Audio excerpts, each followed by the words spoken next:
here and now, that the leaders of the Republican Party stand for life, traditional marriage, and religious liberty without apology.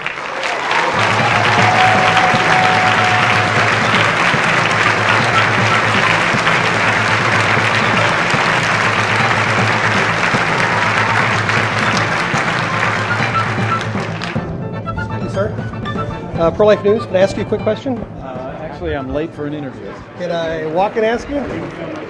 I was just wondering, you made a powerful statement about the life issue, and you emphasized that it would be important for representatives to talk about the life issue. And, well, that was really strong, and obviously you feel something about that. And do you think that's going to be something that could really help the Republicans this year? Well, I believe that we are always strongest when we're united.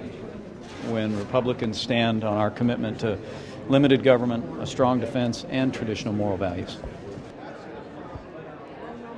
You spoke strongly about the life issues, and of course it was encouraging for us, and we were trying to get the message out how important these life issues are and how important it is for representatives to speak, and you've done that. And what would you say to encourage other representatives to take that stand? Well, I'm part of a pro-life minority on Capitol Hill, and if Republicans are awarded the opportunity to lead the Congress, we'll have a pro-life majority on Capitol Hill, as we did before.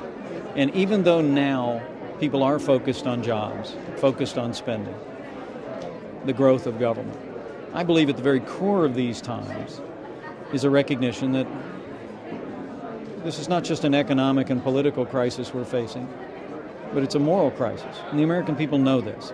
And so giving voice to the values that have made this country great, our commitment to the sanctity of every human life, our commitment to traditional marriage, our commitment to the importance of religion in everyday life, is paramount for our people and our leaders to express. Now, we've looked at it from that side, and now shifting over to, let's say, the Christian side from the church's angle, what can you say to encourage church leadership, perhaps, to take a stronger position? Well, the book I try and read every morning says, "Be in the world, not of the world." And my hope is that the Christians and church leaders will focus on the first half of that sentence. It's time to be in it. It's time to make a difference. If you care about the burden that we're placing on future generations in America, if you believe that the borrower becomes the slave of the lender, as the old book says, if you cherish the sanctity of life, are offended by public funding of abortion at home and abroad, now's the time to be in it and to make a difference and to be registered and to be active and to be on the phones and to be supporting the men and women who have stepped forward in these races all over the country. Amen. And what about the issue of, let's say, school vouchers and that kind of thing? And we've wanted to have schools to be able, our children to be able to go whatever schools they want. And, what do you think about that, and how can we make that stronger? Well, I think one of the most disappointing decisions of this administration was to permit a defunding of the educational choice voucher program for inner city kids in the District of Columbia. I met just yesterday with families of inner city children, minority families, who have one child who has a scholarship in the District of Columbia, but their other child can't get one because this administration and this Congress won't give a school choice voucher to inner city kids in the worst public school system in America.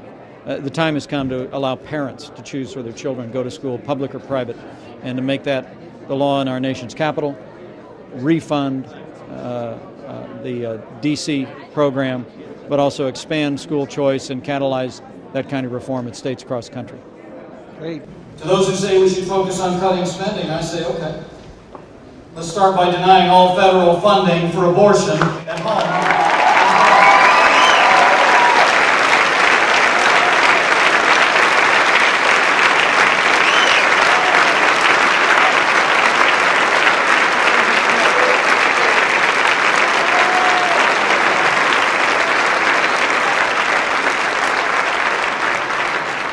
You want to find savings?